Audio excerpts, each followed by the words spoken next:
राधे राधे कुंज बिहारी लाल की जय। बहुत दिनों से एक विचार चल रहा था कि भागवत की भांति राम कथा की कक्षा भी यूट्यूब पर संचालित होनी चाहिए। बहुत सारे बच्चों का हमने कमेंट जब पढ़ा तो उनकी भी यही इच्छा थी। हम कल रात्रि में ही बैठे थे अपने गुरुकुलम में और बात चल ही रही थी, तो हमें ऐसा लगा कि बहुत विलम्ब करना भी ज़्यादा ठीक नहीं होता है। अच्छा काम अगर करना है तो उसको तुरंत कर लेना चाहिए। इसीलिए हमने विचार किया आज से ही इस अच्छे काम की शुरुआत कर देनी चाहिए। तो आज की कक्षा में आप लोग श्री राम कथा से संबंधित जितनी भी शुरुआती चीज़ें हैं, जैसे व्यासपीठ पर बैठ के बोलना, व्यासपीठ का पूजन, व्यासपीठ में आपका आगमन, किस प्रकार से आप संगीत टीम जुटाएंगे, किस प्रकार से आपके पास पारायण करने वाले एक आचार्य मिलेंगे, कथा का प्रचार कैसे होगा, इसके साथ साथ पहले दिन की कथा में क्या क्या आपको बोलना है, सिलेबस क्या क्या होगा। फिर अंतिम में अगर कोई नया है और उनको ऐसा लगा कि हम श्री राम कथा सीखें तो उनको क्या क्या करना चाहिए और क्या नहीं करना चाहिए, वो तमाम चीज़ें, मतलब केवल एक ही वीडियो पर्याप्त होगी आपको राम कथा का महारथी बनाने के लिए। तो आपसे आशा ये करेंगे कि आप निष्ठा के साथ इस कक्षा को देखेंगे और जहाँ जैसी आवश्यकता हो तो आप उसको नोट डाउन भी करने का प्रयास करेंगे। तो हम समझने वाले हैं श्री राम कथा के बारे में।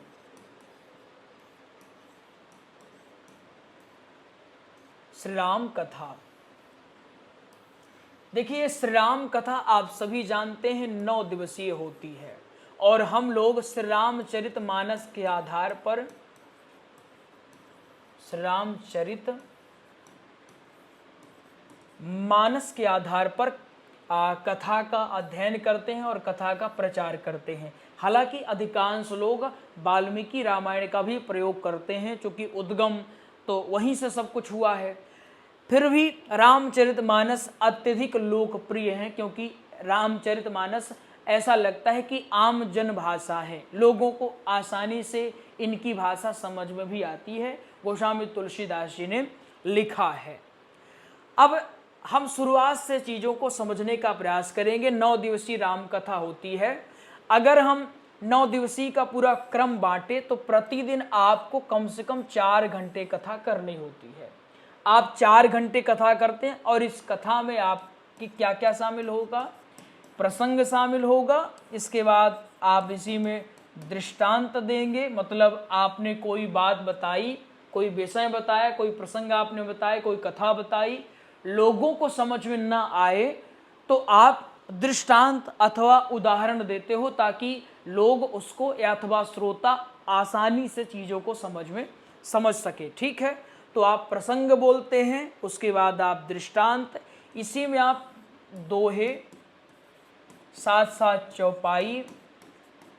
चौपाई, इसके साथ साथ आप भजन भी गाते हैं इन्हीं 4 घंटों में।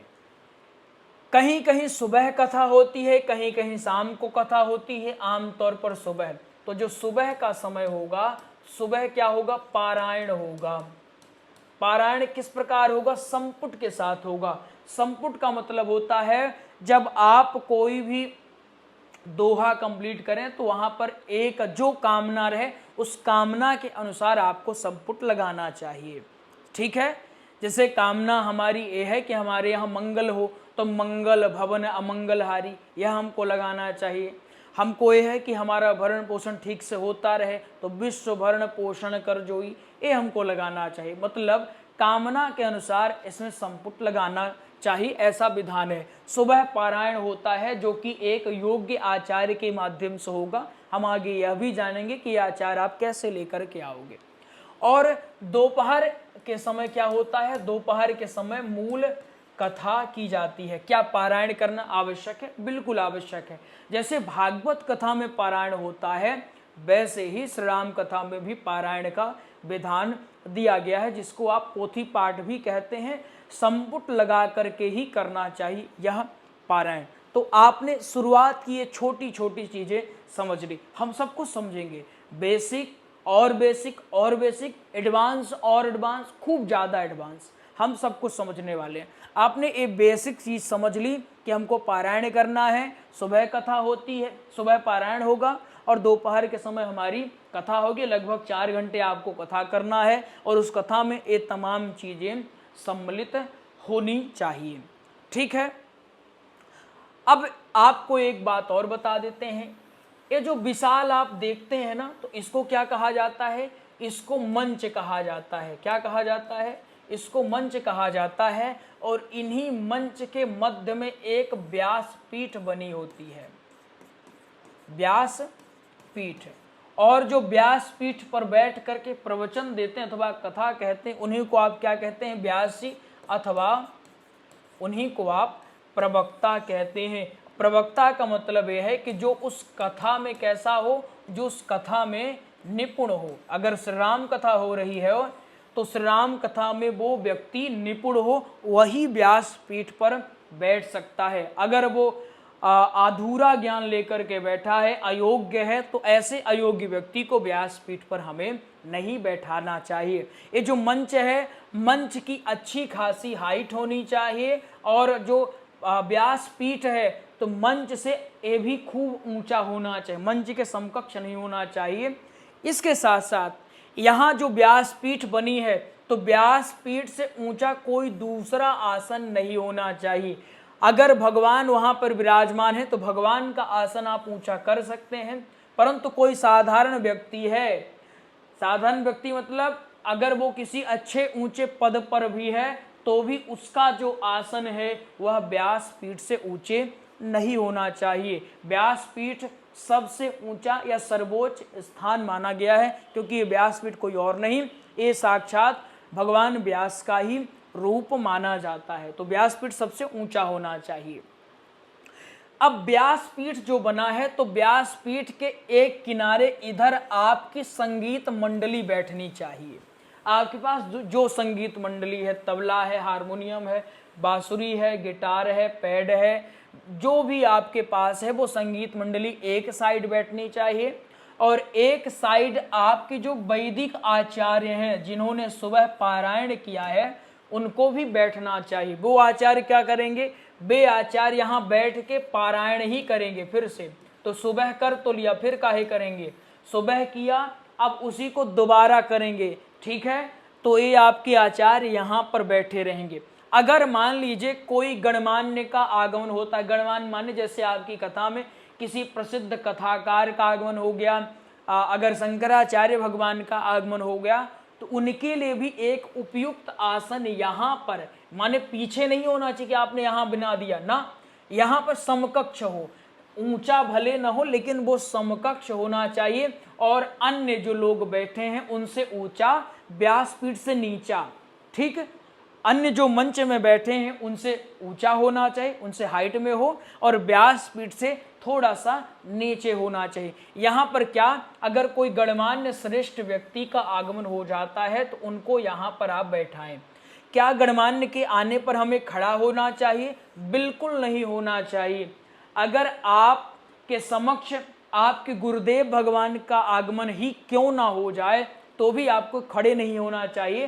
क्या करना चाहिए वो समझ लीजिए। आपको क्या करना चाहिए? आपकी कथा चल रही है, हम मान लिए, और कथा चलते ही चलते आप देखते हैं कि किसी श्रेष्ठ व्यक्ति का अथवा आपके गुरुदेव का ही आगमन हुआ, तो आपने क्या किया? आपने गुरुदेव को देखा तो आप तुरंत व्यासपीठ से ही उनका अभिवादन करना शुरू कर दिए। दूर हैं तो भी आप अभिवादन करना शुरू कर दिए, आप संकीर्तन करना शुरू कर दिए। लोगों को भी आपने कहा कि आप एक बार करतल ध्वनियों से पूज्य गुरुदेव का अथवा इन फलाने व्यक्ति का स्वागत कर सकते हैं। आपको उठने की आवश्यकता नहीं है। आपके जो परिकर रहें उन्हीं के माध्यम से आपको चाहिए कि आप उनका स्वागत करवाएं, उनको आप अपने निकट बुलाएं, आप उनको माला पहनाएं। पहले आप उनको कहें अथवा वो स्वयं करेंगे। पहले व्यासपीठ का पूजन होगा, पहले वो व्यासपीठ को माला पुष्प चढ़ाएंगे, आपको चढ़ाएंगे। उसके बाद आप उनको पुष्पमाला चढ़ा करके आप उनको कहें कि पूरी कथा सुन करके अवश्य जाइएगा, आप यहाँ आसन में विराजमान हो। इतनी ये बात रही। ठीक, अब हमने आपको ये सारी चीज़ें बता दिया। अब आपको एक और महत्वपूर्ण बात बता दे रहे हैं। आपकी कथा में जाने के पूर्व क्या होना चाहिए, जो आपके माइक साउंड वाले भाई साहब रहें उनको आप पहले से ही बता के रखिए, या अपने परिकरों को, कि सारी सेटिंग पहले ही यहाँ पर बननी चाहिए। ऐसा ना हो कि आप पहुँचे उसके बाद सारी सेटिंग, जो भी सेटिंग है, इको कितना लगा रहे हैं आप कितना बेस रखते हैं, कितना ट्रेबल रखते हैं, कितना मिड रखते हैं, वो सारी की सारी चीज़ें आप पहले से ही बता के रखें कि आपको इतनी सेटिंग करके रखनी है। हम आएंगे तो सीधे हम बोलना शुरू कर दें। बीच में हलो हलो वाला सिस्टम नहीं होना चाहिए कि हलो हलो आवाज़ आ रही है, हलो हलो सुनो आवाज़ आ रही है, ऐसा नहीं होना चाहिए। कहीं अगर खराब होता है तो क्रोध करके अपने ऑपरेटर या अपनी टीम से बात ना करें, इससे गलत इंप्रेशन पड़ता है। लगता है कि एक कह राम कथा रहे हैं और इनके भीतर बताओ लक्षण राम जी का बिल्कुल नहीं है। तो आपको वो सौम्यता दिखानी चाहिए। अगर कुछ गड़बड़ भी होता है साउंड में तो वहाँ पर आपको अपनी बुद्धि से काम लेना है, एक इशारा करके बताना है कि भैया थोड़ा सा इसको सही करेगा, बार बार गड़बड़ होता है तो दिक्कत होती है, थोड़ी सेटिंग आप बढ़िया करेगा। वो भी इंसान है, वो आपकी बात को बढ़िया से समझ जाएगा। ठीक, तो ये सेटिंग होनी चाहिए आपके आने के पहले। और जब आपका यहाँ पर आगमन हो तो आप अपने वैदिक आचार्यों से कहें कि आप जैसे हमारा आगमन हो तो वैदिक मंत्रों का उच्चारण शुद्धता के साथ होना चाहिए। अच्छा होगा कि जब एक वक्ता का आगमन अर्थात आपका आगमन यहाँ पर हो रहा है तो जितने भी लोग हैं वे सभी लोग अपने अपने स्थान पर खड़े हो जाएं। जो वाद्य यंत्र वाले हैं वो संगीत के माध्यम से आपका स्वागत करें। अब हम वहाँ चलते हैं जहाँ आप ठहरे हुए हैं। हमें मान के चलते हैं कि मंच बना है और यहाँ पर आपको स्थान दिया है कि आप यहाँ ठहरो। जहाँ आप ठहरे हुए हो अकेले ही मत चले आना कि चलो अकेले चल के चलते हैं और सीधे व्यासपीठ पर बैठ जाते, अकेले कभी मत आना। तो क्या होना चाहिए, जो उस कथा के मुख्य आयोजक अथवा यजमान हैं उनको अगर नहीं पता है तो अपने आचार्य को आप बताएं कि आचार्य जी आप यजमान को बताओ कि कैसे कैसे आपको काम करना है।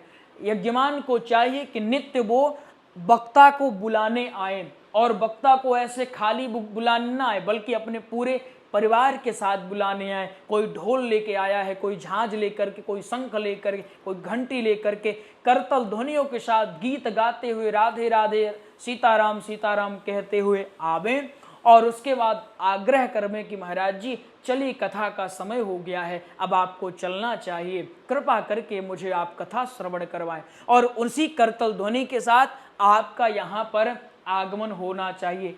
आप खड़ाऊ पहन के अवश्य जाएं, बिना खड़ाऊ के ना जाएं। देखो बहुत छोटी छोटी बात इसलिए भी बता रहे हैं, कोई बताता ही नहीं है। हमने देखा, हमने खोज के देखा, बड़ी बड़ी बात आपको सब बता देंगे, लेकिन छोटी छोटी बातें आपको कहीं कोई भी बताने के लिए तैयार नहीं होता है। इसलिए हमने विचार किया कि छोटी छोटी बातें भी आपको हम बताएंगे। जब आपके यज्ञमान का आगमन हो जाए तो आप खड़ाऊ धारण करके व्यासपीठ की ओर अग्रसर हूं, व्यासपीठ की ओर आपको जाना चाहिए। उसके पहले भी आपको क्या करना चाहिए, बहुत ध्यान से समझ लो।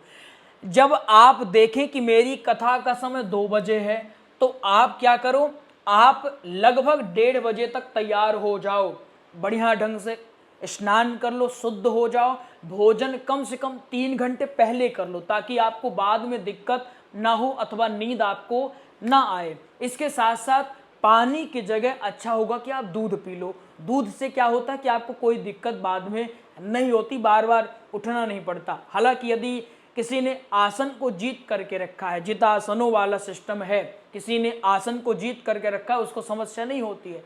लेकिन पहली बार है तो थोड़ा सा रिस्क कम लेना चाहिए, इसलिए आपको पानी कम पीना है।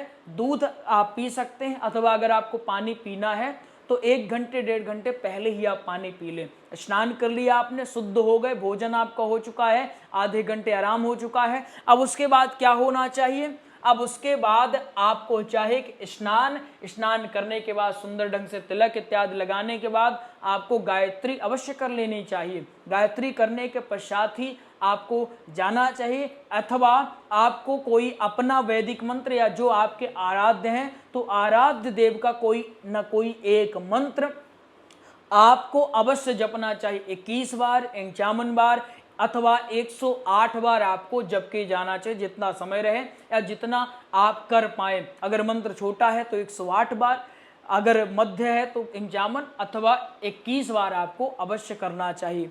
तो एक सदैव ख्याल रखिएगा, इसको छोड़िएगा नहीं।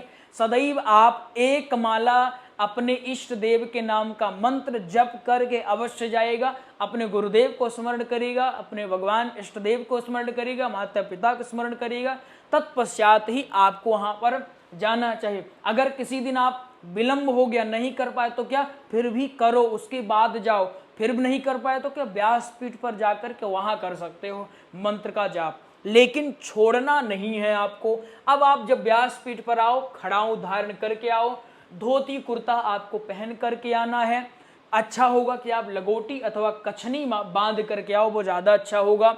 ठीक, अब मान के चलते हैं कि अब आप यहाँ से यहाँ पर आ चुके हैं। अब आप जब यहाँ आए तो आपको सीधे बैठना नहीं है, क्या करना है, सबसे पहले आपको व्यासपीठ का पूजन करना है। पूजन कौन करवाएंगे, आपके जो आचार्य जी हैं, ये मंत्र का उच्चारण करेंगे और आप विधिवत ढंग से पूजन करेंगे। जब पूजन हो जाए तो आपको परिक्रमा कर लेनी है, और परिक्रमा करने के पश्चात आपको क्या करना है, अब आपको दंडवत प्रणाम करना है। ऐसे प्रणाम नहीं करना है इस प्रकार लेट कर, ध्यान से देखो, ऐसे प्रणाम नहीं करो, क्योंकि ऐसे प्रणाम करने से माना जाता है कि इधर जो देवता हैं उनकी ओर पैर हो जाएगा। तो कैसे करो, ऐसे प्रणाम करो, माने इधर आपका, अगर ये व्यासपीठ है, इधर आपका पैर हो और इधर आपका मुख है, आप इस प्रकार प्रणाम कर सकते हैं। स्थान न होने की स्थिति में आप इस प्रकार भी कर सकते हैं, कोई भी समस्या नहीं है। अब आप जब व्यासपीठ पर बैठ गए तो सबसे पहले क्या होगा, सबसे पहले आरती होगी।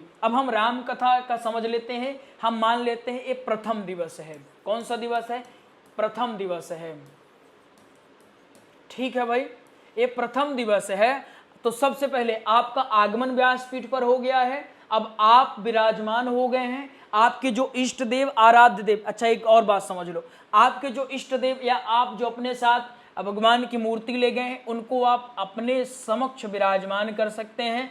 उनका मुख आप चाहें तो अपनी ओर अथवा श्रोताओं की ओर कर सकते हैं। जैसे हम कथा में अपनी ओर रखते हैं, आप अपने हिसाब से रख सकते हैं। तो अपनी ओर भगवान को यहाँ पर अवश्य रखें, और अपने आचार तथा इसके साथ साथ यज्ञमान को ये नित्य बता दें कि जो इष्ट देव हैं इनके लिए और एक वक्ता के लिए नित्य पुष्पमाला अवश्य आना चाहिए। इसके साथ साथ यहाँ पर जो तुलसी जी विराजमान है उनके लिए भी पुष्पमाला नित्य आना चाहिए। ठीक, चलो अब आगे देखो। मान लो प्रथम दिवस है, तो सबसे पहले प्रथम दिवस में क्या होगा, सबसे पहले प्रथम दिवस में आपको आरती करनी है। ये आरती कौन करेगी, आपकी जो संगीत टीम है, ये आपकी संगीत टीम आरती करेगी। आरती करने के बाद संबोधन होगा। संबोधन कौन करेगा, आपकी टीम अथवा यज्ञमान पक्ष से अगर कोई व्यक्ति है वो करेंगे। संबोधन मतलब लोगों का अभिवादन करना है, एक जो व्यास जी हैं उनका स्वागत अभिवादन करना है। अगर कोई महत्वपूर्ण जानकारी है उसके बारे में लोगों को बताना है, तो ये संबोधन कौन करेगा, आपकी ही टीम करेगी। और इतना होने के बाद संबोधन करता आपसे आग्रह करेंगे कि महाराज श्री अब आप हमको कथा सुनाइए। तो इसके बाद क्या होगा, इसके बाद कथा प्रारंभ हो जाएगी। ठीक, अब जब कथा प्रारंभ हो गई है तो कथा प्रारंभ होने के बाद क्या करना पड़ेगा, सबसे पहले मंगलाचरण। मंगला सबसे महत्वपूर्ण है भाई, मंगलाचरण सबसे ज्यादा महत्वपूर्ण है। मंगलाचरण किए बिना कथा का शुभारंभ नहीं किया जा सकता। तो प्रथम दिवस का देखो, एक ही वीडियो में सारी चीजें आप लिख पा रहे हो ना। आपने सबसे पहले बेसिक चीज समझा, फिर व्यासपीठ में कैसे जाना है, कैसे बैठना, वो आपने समझा। अब आप प्रथम दिवस का सिलेबस समझ रहे हो। अब आपको अंतिम में हम ये भी बताएंगे ये संगीत टीम कैसे लेकर के आए, कथा किस प्रकार मिलेगी हमको, इसके साथ साथ जो आचार्य हैं वो कैसे हमको मिलेंगे, तमाम चीजें। मंगलाचरण सबसे महत्वपूर्ण है। मंगलाचरण क्या एक ही दिन करना है, नहीं, पूरे 9 दिन आपको विधिवत तौर पर मंगलाचरण करना है। क्या एक ही मंगलाचरण करें अथवा रोज बदल दें, आपकी इच्छा है, जैसे आपको अच्छा लगता है वैसे आप करो। एक मंगलाचरण करो वो भी बहुत शानदार, अलग अलग करो वो भी बढ़िया है, कोई समस्या नहीं। अब आपको क्या करना है, मंगलाचरण करना है। और मंगलाचरण आपका जैसे ही हुआ तो फिर आपको क्या करना है, संकीर्तन करना है। क्या करना है, मंगलाचरण करने के बाद संकीर्तन, और संकीर्तन करने के बाद आपको क्या करना है, संबोधन। संबोधन, और उस संबोधन में सबसे पहले आपके समक्ष विराजमान आपके ठाकुर जी होने चाहिए, इष्ट देव तमाम होने चाहिए। संबोधन ना पता होगा तो आप एक बार हमें बताइएगा कमेंट में, आपको लिखवा देंगे संबोधन के बारे में भी। हालांकि स्पेशल कक्षा वाले बच्चों को हमने लिखवाया है, उनको पता है। तो संबोधन आपको विधिवत ढंग से करना चाहिए। आप संबोधन जब कर लें तो संबोधन करने के बाद आपको क्या करना चाहिए, कथा में प्रवेश। क्या करना है, कथा में प्रवेश आपको करना है। और जब आप कथा में प्रवेश करते हैं तो सबसे पहले क्या करते हैं, आप श्री रामचरित मानस की महिमा का वर्णन अथवा महात्म का वर्णन आप लोग करते हैं। कोई भी आप कथा करेंगे उसमें आपको महात्मा अवश्य करना पड़ेगा। तो आपको क्या करना है, रामचरितमानस की महिमा का वर्णन करना पड़ेगा। इसके बाद आपको गुरु महिमा बताना है, गुरु महिमा आपको बताना है, संत महिमा इसी में बताना है, संत महिमा आपको बताना है। फिर रामचरितमानस के कांडों को, रामचरितमानस के कांडों को आपको क्या करना है, विस्तार से बताना है कि इस कांड का क्या आशय है, इस कांड का क्या आशय है, वो आपको विस्तार से समझाने का प्रयास करना है। फिर आपको 4 घाटों के बारे में बताना है। क्या करना है, आपको 4 घाटों के बारे में बताना है। फिर ये बताना है कि इन 4 घाटों में से कथा अपनी कहाँ से शुभारंभ हो रही है वो आपको बताना है। ठीक, यहीं से आपकी मूल कथा प्रारंभ हो जाएगी। अच्छा, ये सारी चीज़ें हमको कहाँ मिलेंगी, ये सारी चीज़ें आप हमारे इस राम कथा के नवीनतम नोट्स के माध्यम से जान सकते हैं कि आपको पहले दिन क्या क्या बोलना है, दूसरे दिन क्या क्या बोलना है। अगर इस नोट्स को आप घर पे मंगाना चाहें तो आप बिल्कुल कमेंट कर सकते हैं। सिलेबस थोड़ा सा और बड़ा है चूँकि हमने आपको नॉर्मल लिखवा दिया है। अब हम आपको एक और विस्तार से चीज़ समझाते हैं। जैसे हमने आपको बताया कि जो संगीत टीम है, आखिर ये संगीत टीम आपको कैसे मिलेगी। अधिकांश लोगों को इसमें डाउट होता है कि संगीत टीम हमको कैसे मिलेगी। इसको खोजने के बहुत सारे तरीके। अगर आप ऑनलाइन देख रहे हो, जैसे आप कहीं भी फेसबुक वगैरह में हो, तो वहाँ पर आप देखो कि ऐसे लोगों से जुड़ो जो संगीत से जुड़े हुए हैं। और जब भी आपकी कथा हो तो एक पोस्ट डाल दो कि हमारी यहाँ पर कथा है, जो संगीतकार इच्छुक हैं चलने के लिए वो हमसे संपर्क करें, नंबर डाल दो, वो स्वतः आपसे कांटेक्ट कर लेंगे। आपको ज़्यादा परेशान नहीं होना पड़ेगा। लेकिन ध्यान रखना, भरोसेमंद वाले हो, बीच में धोखा न दें, क्योंकि अधिकांश ऐसा भी हो जाता है कि आपको आप कह दिया जाता है कि ठीक है हम आएंगे, और अंतिम में फिर कोई न कोई बहाना भी बना दिया जाता है। लगभग कुछ लोग ऐसा करते हैं, सारे लोग तो नहीं करते। तो आप एक बार बढ़िया ढंग से बात अवश्य कर लेना। अगर जान पहचान पूर्व की नहीं है तो एक बार प्रयास करना कि भेंट आवश्यक हो जाए, अगर पहली कथा आपकी हो रही तो पहला तो यही है। दूसरा है कि अगर कोई वक्ता हैं जो आपसे कनेक्ट हैं, आप उनको जानते हैं, तो उनको आप पूछो, उनसे आप कहो कि भैया हमको यहाँ पर कथा हमारी है, तो हम चाह रहे हैं कि आप कृपा करके अगर कोई संगीत टीम है तो बता दो हमको। अथवा मान लो आप कहीं कथा हो रही है, तो वहाँ कथा हो रही तो वहाँ जाओ और संगीत सुनो। अगर टीम बढ़िया आपको लग रही है तो उनमें से किसी एक का नंबर ले लो, चाहे तबले वाले का ले लो, चाहे पैड वाले का, चाहे ऑर्गन वाले का नंबर ले लो, तो आपको क्या होगा, आपको आसानी हो जाएगी। ठीक है, हमारे कुंज विहार गुरुकुलम में भी बहुत सारे ऐसे वैदिक कलाकार हैं, तो उनसे भी आप संपर्क चाहो तो कर सकते हो, जो यत्र तत्र बड़ा सुंदर संगीत प्रस्तुति करते हैं। जैसे हमारे बड़े अच्छे तबला वादक हैं हेमंत मिश्रा, बड़ा सुंदर तबला बजाते हैं, तो आप चाहें तो इनसे भी कांटेक्ट कर सकते हो। बाकी ये 3 तरीके हैं, इन 3 तरीकों के माध्यम से, हाँ बेटा तुम भी बढ़िया गाते हो। ठीक, अभी तुम बड़े तो हो जाओ। एक कह रहे हैं कि हमारा नाम नहीं लिया गुरुजी, हाँ हमारा, हाँ बहुत बढ़िया, ठीक।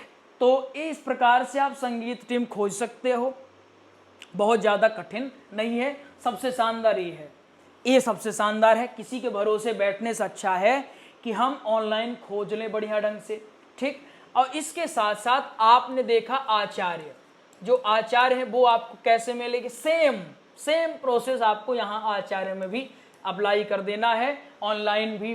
क्योंकि अब ऐसा तो है नहीं कि कोई आचार्य है तो फेसबुक नहीं चलाता होगा, है ना, सोशल मीडिया में कहीं ना कहीं जुड़ा हुआ सब है।